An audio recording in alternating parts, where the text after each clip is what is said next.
ശബരിമല ശ്രീ അയ്യപ്പൻ ഭാഗം 3. അഗസ്ത്യ മഹർഷിയിൽ നിന്ന് ഭഗവാന്റെ വാർത്തകൾ അറിഞ്ഞ രാജാവിന് വളരെ ഭക്തിയുണ്ടായി. ഖേദവും ഭീതിയും അത്ഭുതവും കൊണ്ട് ഭഗവത് പാദങ്ങളെ കൂപ്പി വീണ്ടും സ്തുതിച്ചു തുടങ്ങി. അല്ലയോ ഭൂതനാഥ, സ്വാമി, കാരുണ്യവാരിധി, അങ്ങെൻ്റെ കൊട്ടാരത്തിൽ വസിക്കുന്ന കാലത്ത് അങ്ങയെക്കുറിച്ചുള്ള പരമാർത്ഥങ്ങൾ അറിയാതെ മനസ്സാ വാച അനുഷ്ഠിച്ചു പോന്നിട്ടുള്ള സർവ്വ അപരാധങ്ങളും അവിടുന്ന് ക്ഷമിച്ച് എന്നെ സംരക്ഷിച്ചു കൊള്ളണമേ. ഭഗവാൻ പറഞ്ഞു, അങ്ങയുടെ ഭക്തി കണ്ട് ഞാൻ വളരെ സന്തോഷിക്കുന്നു. രാജധാനിയിലെ എൻ്റെ നിവാസം ദേവകാര്യാർത്ഥം മാത്രമായിരുന്നു എന്ന് ഗ്രഹിക്കണം. അങ്ങേക്ക് എന്തു വരമാണ് ആവശ്യമായുള്ളത്? ഇഷ്ടം പോലെ ചോദിച്ചു കൊള്ളുക. രാജാവ് പറഞ്ഞു, ദയാവാരിതേ, ഭൂതനാഥ, നമസ്കാരം. അവിടുത്തെ ദിവ്യകാരുണ്യം എന്നിൽ സദാ സ്ഥിതി ചെയ്യുന്നുണ്ടല്ലോ. അതിനേക്കാൾ ശ്രേഷ്ഠമായിട്ടുള്ളത് എന്താണ്? എൻ്റെ മനസ്സിൽ അവിടുത്തെ കൃപയുണ്ടാകണമെന്നുള്ളതൊഴിച്ചാൽ അന്യമായ യാതൊരാഗ്രഹവും ഇല്ല. പിന്നെ അങ്ങയോട് അഭ്യർത്ഥിക്കേണ്ടത് ഒന്നു മാത്രമേ ഉള്ളൂ.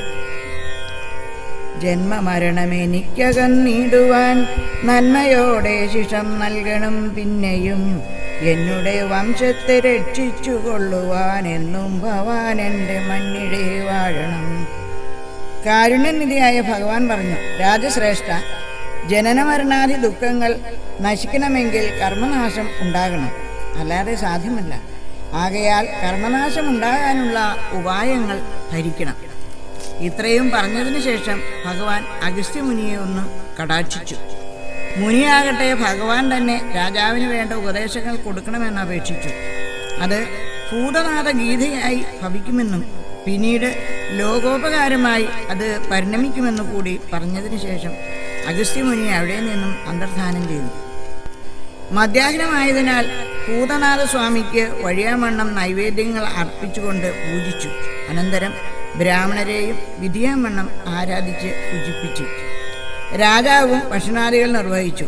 ധർമ്മശാസ്താവിനെ രത്നസിംഹാസനത്തിൽ പ്രതിഷ്ഠിച്ച് ഓരോരുത്തരും അവർക്ക് ഉചിതമായ സ്ഥാനങ്ങളിൽ ഇരുന്നു. അപ്പോൾ മന്ത്രിയും രാജ്ഞിയും പശ്ചാത്താപത്താൽ കരഞ്ഞുകൊണ്ട് മണികണ്ഠൻ്റെ മുന്നിൽ വന്ന് നിന്നു. സ്വാമി ചോദിച്ചു, നിങ്ങൾ കരയുന്നത് എന്തിനാണ്? വല്ല സങ്കടവും നിങ്ങൾക്കുണ്ടോ? അതോ എന്നെ കൊല്ലുവാൻ പ്രയത്നിച്ച് വിഫലമായതുകൊണ്ടാണോ? മന്ത്രി പറഞ്ഞു, പ്രഭോ, അറിവില്ലായ്മ കൊണ്ട് പല തെറ്റുകളും ചെയ്തു പോയി. സ്ഥാനമോഹത്താലും രാജ്യലോഭത്താലും അവിടുത്തെ പേരിൽ വൈരം വെച്ചു പുലർത്തി. അവിടുന്ന് അതെല്ലാം ക്ഷമിക്കണം. രാജ്ഞി കരഞ്ഞുകൊണ്ട് പറഞ്ഞു, സ്വാമി, അവിവേകം കൊണ്ടും സ്ത്രീ സഹജമായ ആ ചാപല്യത്തിൽ ഞാൻ അടിമപ്പെട്ടുപോയി. കാപട്യനാട്യത്താൽ എൻ്റെ പ്രാണവല്ലഭനെയും കബളിപ്പിച്ചു. ഈ മഹാപാപത്തിനുള്ള ശിക്ഷ എന്താണെന്ന് ഞാൻ അറിയുന്നില്ല. അപ്പോൾ മണികണ്ഠസ്വാമി പറഞ്ഞു, എന്നെ കരുതി നിങ്ങൾ ആരും ദുഃഖിക്കേണ്ടതില്ല. അവനവൻ ചെയ്യുന്നതിൻ്റെ ഫലം അവനവൻ തന്നെ അനുഭവിക്കും എന്നേയുള്ളൂ. എന്നാൽ നിങ്ങളുടെ വഞ്ചനകളെല്ലാം ദേവകാര്യസിദ്ധിക്കായി സംഭവിച്ചിട്ടുള്ളതാകുന്നു. അതിനാൽ അതിൽ പാപമില്ല. വിശ്വാസവഞ്ചനയോളം വലുതായ പാപം വേറെയില്ല. കോടി തീർത്ഥങ്ങളിൽ സ്നാനം ചെയ്താലും അനേകം പുണ്യകർമ്മങ്ങൾ ആചരിച്ചാലും വിശ്വാസഘാതകിക്ക് നരകമോചനം നേടുവാൻ പെട്ടെന്ന് സാധ്യമല്ല. മിത്രത്തെ ദ്രോഹിക്കുന്നവൻ, പ്രത്യുപകാരം മറന്നുപോകുന്ന കൃതജ്ഞൻ, വിശ്വാസവഞ്ചകൻ, ഇവർ മൂവരും സൂര്യചന്ദ്രന്മാർ ഉള്ളിടത്തോളം കാലം നരകയാതന അനുഭവിക്കേണ്ടതായി വരും. വിശ്വാസവഞ്ചന ചെയ്യാതെ സദ്ബുദ്ധിയോടുകൂടി ജീവിക്കുക. നിങ്ങൾക്ക് നന്മ ഭവിക്കട്ടെ. ഭഗവാന്റെ അരുളിപ്പാട് കേട്ട് മന്ത്രിക്കും രാജ്ഞിക്കും വിവേകമുണ്ടായി. ചെയ്തുപോയ തെറ്റിനെക്കുറിച്ചോർത്ത് വീണ്ടും വീണ്ടും വിലപിച്ച് പശ്ചാത്താപപൂർവം മാപ്പിരന്നു. ഭഗവാൻ അവരെ അനുഗ്രഹിച്ചു. ഭഗവത് ഭക്തിയോടുകൂടി അവർ വിരമിക്കുകയും ചെയ്തു. രാജാവിന് അദ്ദേഹത്തിൻ്റെ സംശയങ്ങൾ തീരത്തക്കവണ്ണം ധർമ്മശാസ്താവ് തത്വോപദേശങ്ങൾ ചെയ്തു. ജന്മകർമ്മങ്ങൾ, കർമ്മനാശത്തിനുള്ള വഴി, നിഷ്കാമ കർമ്മം ചെയ്താലുള്ള ഫലം, ബ്രഹ്മാവും മായയും, ബ്രഹ്മത്തിൻ്റെ ലക്ഷണങ്ങൾ, മായയുടെ ഉത്ഭവവും അതിൻ്റെ അവസ്ഥയും, വിരാട് പുരുഷൻ, ത്രിമൂർത്തികൾ, ഇവ ഓരോന്നായി ആദ്യമേ വിസ്തരിച്ച് പറഞ്ഞു കൊടുത്തു. ജന്മനാശം വരുത്താമെന്ന് വേദങ്ങൾ എപ്രകാരം സിദ്ധാന്തിക്കുന്നു എന്നും ബ്രഹ്മത്തിൻ്റെ നിർഗുണാവസ്ഥ എപ്രകാരമാണെന്നും ഭഗവാൻ പിന്നീട് അരുളി ചെയ്തു. ഓരോ സംശയങ്ങൾ വീണ്ടും ചോദിച്ചുകൊണ്ടിരുന്ന രാജാവിനോട് പഞ്ചഭൂതങ്ങളുടെ ഉൽപ്പത്തി, ഗുണത്രയങ്ങൾ, അവയുടെ ബന്ധം, ഭൂതപഞ്ചീകരണം, സൃഷ്ടി, ദേഹദേഹി ബന്ധങ്ങൾ, ദിവ്യ ദൃഷ്ടികളും ഇതര ദൃഷ്ടികളും, മനുഷ്യ ശരീരവും 96 തത്വങ്ങളും, മനസ്സ്, ബുദ്ധിയുടെ പ്രാധാന്യം, മനസ്സ് നന്നാകുന്നതിനുള്ള മാർഗം, ഗുരുലക്ഷണം എന്നിങ്ങനെയുള്ള സംഗതികളെക്കുറിച്ച് സവിസ്തരം പ്രസ്താവിച്ചു. അനന്തരം കർമ്മങ്ങൾ, അവയുടെ വിഭാഗവും സ്വഭാവവും, പുണ്യപാപങ്ങൾ ഇവയെക്കുറിച്ച് പറഞ്ഞു കൊടുത്തതിന് ശേഷം ജന്മങ്ങൾ ആവിർഭവിക്കാനുള്ള കാരണങ്ങളും സഞ്ചിത പ്രാരാബ്ധ കർമ്മങ്ങളുടെ സ്ഥിതികളും ഭക്തനാകാനുള്ള മാർഗങ്ങളും വിശദീകരിച്ച് ഉപദേശിച്ചു. വിദ്യ, അവിദ്യ ഇവയുടെ സ്വഭാവം, ഗുണത്രയ ലക്ഷണം, ഭക്തി, ബ്രഹ്മചിന്ത, കർമ്മം, വൈരാഗ്യബുദ്ധി, മായ, മായയുടെ വികാരങ്ങൾ, വിശ്വത്തിൻ്റെ നാടകീയത, സ്വഭാവം, വർണ്ണാശ്രമങ്ങൾ എന്നതുകളെക്കുറിച്ച് സംശയം തീരത്തക്കവണ്ണം ഭഗവാൻ അരുളി ചെയ്തു. ധർമ്മശാസ്ത്രാവ് അരുളി ചെയ്ത ദിവ്യസൂക്തങ്ങൾ കേട്ട് പന്തളരാജന് അത്യന്തം ഭക്തിപരവശനായി ആനന്ദ നൃത്തം ചെയ്തു. ഈ ഉപദേശങ്ങളാണ് ഭൂതനാഥ ഗീത എന്നുള്ള നാമധേയത്തിൽ പ്രസിദ്ധമായി തീർന്നിട്ടുള്ളത്. പന്തളരാജ ഭഗവത് സംവാദ രൂപത്തിലുള്ള ഈ ഭൂതഗീത ഭൂതനാഥ പുരാണത്തിൽ സവിശേഷമായ പ്രാധാന്യമർഹിക്കുന്ന ഒന്നാണ്.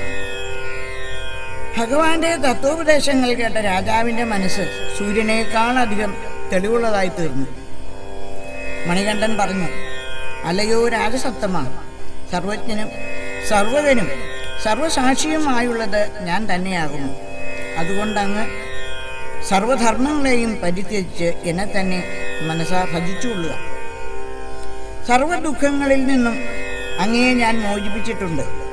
അങ്ങയ്ക്ക് നിർവാണ പദവിയെ നൽകുന്നതാണ്. അങ്ങയുടെ വംശത്തിൽ ജനിക്കുന്നവരെല്ലാം എൻ്റെ പ്രീതിക്ക് പാത്രമായി തീരും. ഭവാന് ഇതിലധികം എന്താണ് വേണ്ടത്? അങ്ങ് പറഞ്ഞാലും ഇപ്പോൾ തന്നെ തരാം. വേദശാസ്ത്രങ്ങൾ കൊണ്ടും മന്ത്രാദികൾ കൊണ്ടും എന്നെ ആർക്കും തന്നെ വശീകരിക്കുവാൻ സാധ്യമല്ല. എന്നാൽ ഭക്തർക്ക് ഞാൻ ഇപ്പോഴും വശീനാണ്. അവർക്ക് എത്രയും ശത്രുവായി സ്ഥിതി ചെയ്യുന്ന ദുർമോഹത്തെ ഞാൻ നശിപ്പിക്കുന്നതാണ്. ഇപ്രകാരം കാരുണ്യത്തോടുകൂടി ഭക്തവത്സലനായ ഭഗവാൻ അരുൾ ചെയ്ത സന്ദർഭത്തിൽ രാജാവ് തൊഴുതുകൊണ്ട് പറഞ്ഞു, എന്നുടെ മന്നിടം തന്നിൽ വാണിടണം, ധന്യനാകും തിരുമേനി അതിന്നു ഞാൻ സൽക്ഷേത്രമൊന്നു തീർക്കേണ്ടതെങ്ങെന്നതും ഭിക്ഷാരിസൂനോ ഭവാൻ അരുൾ ചെയ്യണം. ഭഗവാൻ സന്തോഷത്തോടെ പറഞ്ഞു, അങ്ങയുടെ ആഗ്രഹം ഞാൻ അനുവദിച്ചിരിക്കുന്നു. പമ്പാനദിയുടെ പൂർവോത്തര പ്രദേശത്ത് സ്ഥിതി ചെയ്യുന്ന നീലപർവ്വതം പ്രകൃതി സുന്ദരമാണ്. ത്രേതായുഗത്തിൽ ശബരി തപസ്സനുഷ്ഠിച്ച സ്ഥലമാണത്. അവിടെ വെച്ചാണ് ശ്രീരാമൻ ശബരിക്ക് മോക്ഷം നൽകിയത്.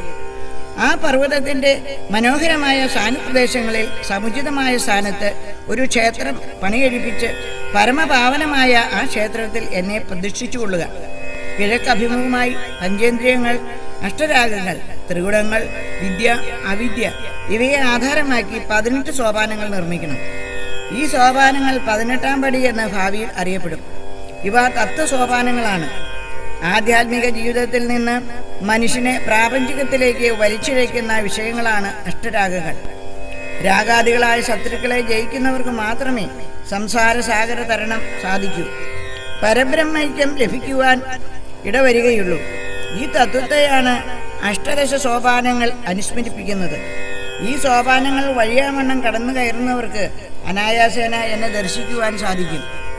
എൻ്റെ വാമഭാഗത്ത് അല്പം അകലെയായി എൻ്റെ ശക്തി സ്വരൂപിണിയും ലോകമാതാവുമായ മഞ്ചാമ്പികയ്ക്ക് അതിസുന്ദരമായ ഒരു മാളികയും എൻ്റെ ദാസനായ കടുരവന് മറ്റൊരു മന്ദിരവും പണി കഴിപ്പിക്കണം. എൻ്റെ ഭൂതനാഥങ്ങളുടെ നായകനായ വാപരനെയും യഥാവിധി പ്രതിഷ്ഠിച്ച് പൂജിച്ചു കൊള്ളണം.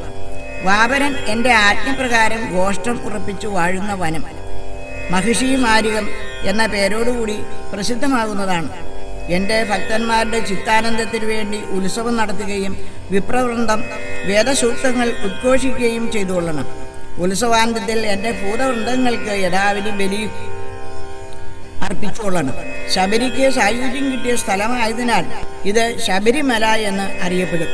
എൻ്റെ സംഗമം മൂലം പമ്പാനദി ഗംഗയ്ക്ക് തുല്യം പുണ്യമുള്ളതായി ഭവിക്കും. എൻ്റെ വിഗ്രഹത്തെ വിശ്വനാഥ വിഗ്രഹം എന്ന് സങ്കല്പിച്ചുകൊള്ളുക. മഞ്ചമാതാവിനെ അന്നപൂർണേശ്വരി എന്നും കടുശബ്ദനെ എൻ്റെ ഭൂതങ്ങളിൽ പ്രധാനിയായ ഭൈരവനെന്നും ധരിച്ചുകൊള്ളുക. ശബരിമല ഇക്കാരണത്താൽ കാശിക്ക് തുല്യമാണെന്നും ധരിച്ചുകൊള്ളുക. പിന്നീട് ശബരിഗിരി യാത്രാവിധികളെക്കുറിച്ച് പറഞ്ഞു കൊടുത്തു. 2 പക്ഷക്കാലമോ 3 പക്ഷക്കാലമോ ബ്രഹ്മചര്യത്തോടുകൂടി വ്രതമനുഷ്ഠിക്കണം. ആവോളം പുണ്യകർമ്മങ്ങൾ ചെയ്യണം. വനത്തിലേക്ക് പോയപ്പോൾ രാജാവ് കൊടുത്ത കെട്ടിനെ അനുസ്മരിപ്പിക്കുമാറ് ഇരുമുടി കെട്ട് വേണം. ദുഷ്ടസത്വങ്ങളിൽ നിന്നും ഉപദ്രവം ഉണ്ടാവാതിരിക്കുന്നതിന് ചാപസായുധങ്ങളും ധരിച്ച് വഴിയാമണ്ണം എൻ്റെ ഭക്തന്മാരെ പൂജിച്ച് എൻ്റെ നാമങ്ങൾ ഉരുവിട്ടുകൊണ്ട് വേണം യാത്ര ചെയ്യുവാൻ. മഹിഷിയെ നിഗ്രഹിച്ചപ്പോൾ ദേവന്മാർ നിന്ന സ്ഥലം വൃഷഭഘട്ടം അഥവാ കാളകെട്ടി എന്ന സ്ഥലത്തെ വണങ്ങി അഴുതാനദി തരണം ചെയ്ത് കല്ലിടാംകുന്നിൽ പാഷാണഖണ്ഡങ്ങൾ സ്ഥാപിക്കണം. അയ്യപ്പൻ പറഞ്ഞതുപോലെ അഴുതയിൽ നിന്ന് കല്ലെടുത്ത് കൊണ്ടുപോയി കല്ലിടാംകുന്നിൽ ഭക്തന്മാർ ഇടുന്നു. പിന്നീട് ഗംഗയ്ക്ക് തുല്യമായ പമ്പയിൽ കുളിച്ച് പിതൃബലി നടത്തണം. അങ്ങനെ സർവ്വപാപങ്ങളും പമ്പയിൽ സമർപ്പിച്ച ശേഷം വഴിമധ്യേ അഗാധഗർത്തങ്ങളിൽ കടുരവൻ നിർത്തിയിരിക്കുന്ന വനസ്ഥന്മാരുടെ ദുർദേവതകളെ ശക്തി പോലെ പൂജിച്ച ശേഷം ശബരിപീഠം വന്നിച്ച് ശബരിഗിരിയിൽ എത്തിച്ചേരുന്നു. അനന്തരം എൻ്റെ സന്നിധാനത്തിലുള്ള സത്നിഷ്ഠമായ സത്വസോപാനങ്ങൾ 18 കടന്ന് എന്നെ ദർശിച്ചു കൊള്ളേണ്ടതാണ്. ഇത് ഭക്തിപൂർവ്വം സാധിക്കുന്നവർക്ക് അത്യപൂർവമായ ആനന്ദം ഉണ്ടാകുന്നതാണ്. അതിൽ പരം എന്താണ് മറ്റൊന്നുള്ളത്? ഭക്തിപൂർവം വന്ന് എന്നെ വീണ്ടും കണ്ട് ആരാധിച്ച് കൃതാർത്ഥരായിട്ട് പോരണം. എന്നാൽ അവർക്ക് നിർവ്വാണതുല്യമായ അവസ്ഥ ലഭിക്കുമെന്നുള്ളതിന് സംശയമില്ല. അവർക്ക് അനായാസേന മുക്തി ലഭിക്കുമെന്നുള്ളത് ധരിക്കുക. വൃദ്ധഹീനതയോടുകൂടി എന്നെ വന്ന് ദർശിക്കുന്നവർക്ക് വിശേഷാൽ ഫലങ്ങളൊന്നും ഉണ്ടാകുന്നതല്ല. അവർ പണം കൂടാതെ അങ്ങാടിയിൽ പോയി മടങ്ങി വരുന്നവരെ പോലെ മാത്രമുള്ളവരാണെന്ന് ധരിക്കണം. അങ്ങയുടെ വംശജന്മാരായ രാജാക്കന്മാരെ എന്നെപ്പോലെ കരുതി ഭക്തിപൂർവ്വം വന്ദിക്കുകയാണെങ്കിൽ അവർ നിശ്ചയമാവും എൻ്റെ ഭക്തന്മാരായി തീരുന്നതാണ്. പുണ്യമേറുന്ന മകരസംക്രമത്തിനാകെത്തി എന്നെ ദർശനം ചെയ്യുന്നത് എത്രയും വിശേഷമായിട്ടുള്ളതാണ്. കേരള രക്ഷയ്ക്ക് വേണ്ടി ഭാർഗവ പ്രാർത്ഥിതനായ ഞാൻ 18 ക്ഷേത്രങ്ങളിൽ നിവസിക്കും. എങ്കിലും അതിൽ ഏറ്റവും പ്രധാനമായിട്ടുള്ളത് ശബരിഗിരി ക്ഷേത്രം ആയിരിക്കും. ഞാൻ അങ്ങയോട് ഏറ്റവും ഗൂഢമായ ഒരു കാര്യം കൂടി ധരിപ്പിക്കുന്നുണ്ട്. അതായത് ദേഹികൾക്കുള്ള ദേഹമാണ് എൻ്റെ ആലയം. അതിനുള്ളിൽ ദേഹിയായി സ്ഥിതി ചെയ്യുന്നത് ഞാൻ തന്നെയാണ്. തത്വപടികൾ 18 കടക്കുന്ന ഭക്തന് എന്നെ യഥാർത്ഥമായി കാണുവാൻ കഴിയും. പൂജാവിധികളെക്കുറിച്ച് അഗസ്ത്യ മഹർഷി പറഞ്ഞു തരുമെന്ന് മണികണ്ഠൻ രാജാവിനോട് പറഞ്ഞു. എൻ്റെ ക്ഷേത്ര പ്രതിഷ്ഠാ ദിവസത്തിൽ താപസോത്തമനായ അഗസ്ത്യൻ അവിടെ വന്നു ചേരുന്നതാണെന്ന് അറിയിച്ചു. മഹാരാജാവെ, നാം തമ്മിൽ പിരിയുന്നു എന്ന് വിചാരിച്ച് ഒട്ടും തന്നെ മനസ്താപം ഉണ്ടായിരുന്നു. ഞാൻ എന്നും അങ്ങയുടെ ഹൃദയപത്മത്തിലും അങ്ങയുടെ മന്ദിരത്തിലും എന്നു തന്നെയുമല്ല ലോകത്തിലെവിടെയും നിറഞ്ഞിരിക്കുന്നു. ആകയാൽ ഞാൻ പിരിഞ്ഞു പോകുന്നു എന്ന് കരുതുന്നത് മിഥ്യയാണ്. എൻ്റെ ക്ഷേത്രം നിർമ്മിക്കുന്നതിന് തക്കതായ സ്ഥലം ഏതായിരിക്കുമെന്ന് അറിയിക്കുന്നതിലേക്ക് ഞാൻ ഒരു ശരം ഇതയക്കുന്നു. ഈ ശരം ചെന്ന് പതിക്കുന്ന സ്ഥലം എൻ്റെ ക്ഷേത്ര നിർമ്മാണത്തിന് ഏറ്റവും ഉത്തമമാണ്. ആ സ്ഥലം കാണുന്നതിന് അങ്ങേക്കിതാ ദിവ്യദൃഷ്ടി ഞാൻ പ്രദാനം ചെയ്യുന്നു. ഇപ്രകാരം അരുളി ചെയ്തുകൊണ്ട് ഭഗവാൻ ഒരു ശരം അയച്ചു. അത് ശബരിമലയിൽ ചെന്ന് പതിച്ചത് രാജാവ് ദിവ്യദൃഷ്ടി കൊണ്ട് കണ്ടു. അത്യധികം സന്തുഷ്ടനായി. അങ്ങ് പുത്രപൗത്രന്മാരോടുകൂടി രാജ്യപരിപാലനം ചെയ്ത് എൻ്റെ ഭക്തന്മാരിൽ അഗ്രേസരനായ ധർമ്മനിഷ്ഠയോടുകൂടി ചിരകാലം സുഖസമേതം വസിച്ചാലും ജീവിതാവസാനത്തിൽ അങ്ങേക്ക് കൈവല്യ പദവിയും കൈവരട്ടെ. ശേഷം ഭൂതസ്വാമി അപ്രത്യക്ഷമായി. സ്വാമി ശരണം. Please subscribe.